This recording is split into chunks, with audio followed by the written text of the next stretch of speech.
Are you searching for happiness in your life? Does every day seem to be more miserable than the last? Well, I'm going to help you define the areas in your life that you can change, and that will start you on the road to being a happier person. This is Productivity Ace. Let's get it done. Today we've got more than we've ever had. More access to information, more potential to travel and explore, more varied careers than ever, and so much more. But if that's the case, then why are so many people unhappy? Why is depression on the rise, as well as burnout and other mental health issues? The world doesn't seem a happy place to many people. Well, here are 6 different pillars of life that, if you can improve, will be guaranteed to set you or anyone else on the right path to achieving wider happiness in your general life and work life. And if any of this resonates with you at any time or you find it useful, hit that like button, and if you really like it, then you might even subscribe. So here's what you can do to increase your happiness level. Drop the grudges. A negative attitude to life can be a real problem.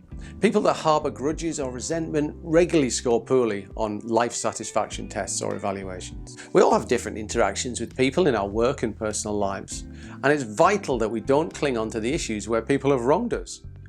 This leads to a suspicious attitude and people having problems forming new trustworthy relationships. And relationships are super important for widening our horizons and allowing us to progress both professionally and personally. If you can't change it, don't worry about it. Understanding your circle of influence is commonly cited by psychologists as a key method for relieving mental stress and aggravation. And there are many events or work streams or relationships that might not be going well for you.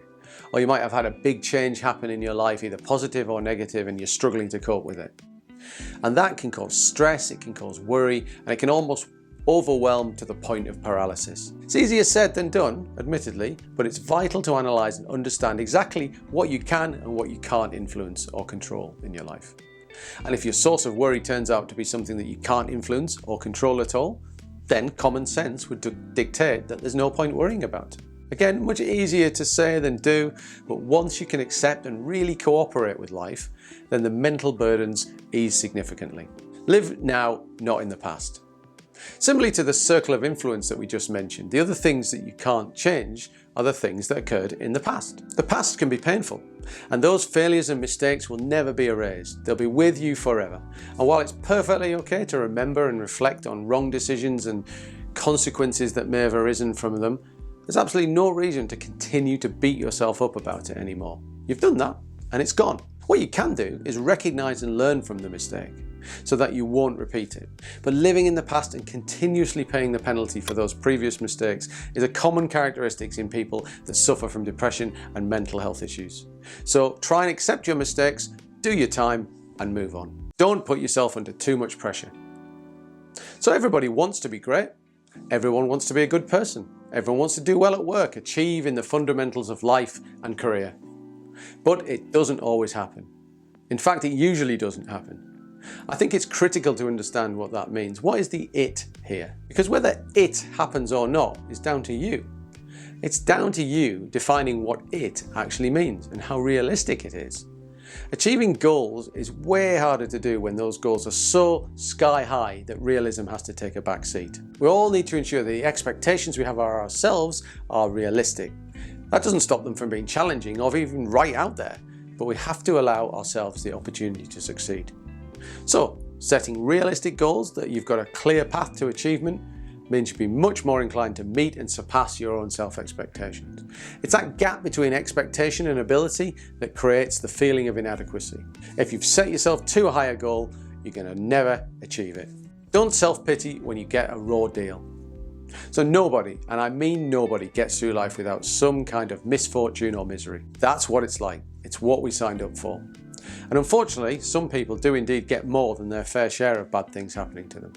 And sometimes they're all condensed into one nightmare period where it just all goes wrong. But remember, things can turn around very quickly. 1 minute things can be a disaster, and the next minute they can be fantastic.